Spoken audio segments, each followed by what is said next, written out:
അങ്ങനെ നമ്മുടെ അലീന ശരണ്യോടൊക്കെ യാത്ര പറഞ്ഞിട്ട് നേരെ ചെല്ലുന്നത് മനുവിൻ്റെ അടുത്തേക്കാണ്. ആ സമയത്ത് മനു പറയാണ് അവസാനമായിട്ട് യാത്ര പറയാൻ വന്നതാവൂലേ എന്ന് പറഞ്ഞാൽ എനിക്ക് മാഡത്തിനോടാണ് ആദ്യം യാത്ര പറയുന്നത്, പിന്നെ ബാക്കിയുള്ളവരോട്. അപ്പോൾ എന്നോടൊന്നും പറയേണ്ട ആവശ്യമില്ല, ഞാൻ ആരും അല്ലല്ലേ എന്നൊക്കെ മനു ചോദിക്കുന്നുണ്ട്.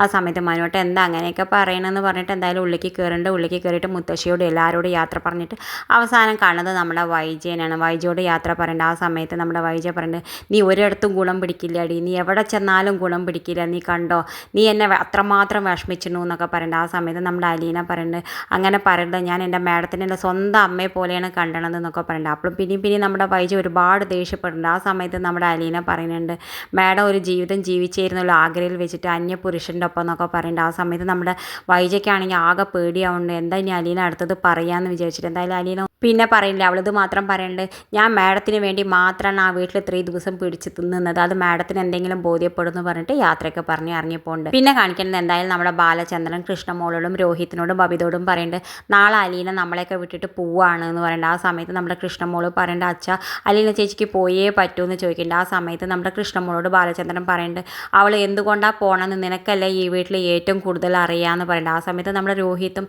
ബബിതയൊക്കെ നമ്മുടെ കൃഷ്ണമോളെ നോക്കുന്നുണ്ട്. എന്തായാലും ബാലചന്ദ്രൻ പിന്നെ ഒന്നും പറയുന്നില്ല. എന്തായാലും ആ സമയത്ത് അലീന നമ്മുടെ വീട്ടിലേക്ക് തിരിച്ച് വരുന്നുണ്ട്. രാത്രിയാകുമ്പോൾ അലീന ഒരുപാട് കൃഷ്ണമോളെ പൊട്ടി കരയുന്നുണ്ട്, പറയുന്നുണ്ട് എന്നെങ്കിലും നമുക്ക് എല്ലാവർക്കും ഈ വീട്ടിൽ ഒന്നിച്ച് ജീവിക്കാൻ പറ്റിയിരിക്കില്ല എന്നൊക്കെ പറഞ്ഞിട്ട് കരയുന്നുണ്ട്. എന്തായാലും അലീന പിറ്റേ ദിവസം പുറപ്പെട്ട് ഒരു കല്യാണ പെണ്ണിൻ്റെ വേഷത്തിലൊക്കെ നമ്മുടെ സ്റ്റാൻലിൻ്റെ വീട്ടിലേക്ക് പോവുകയാണ്.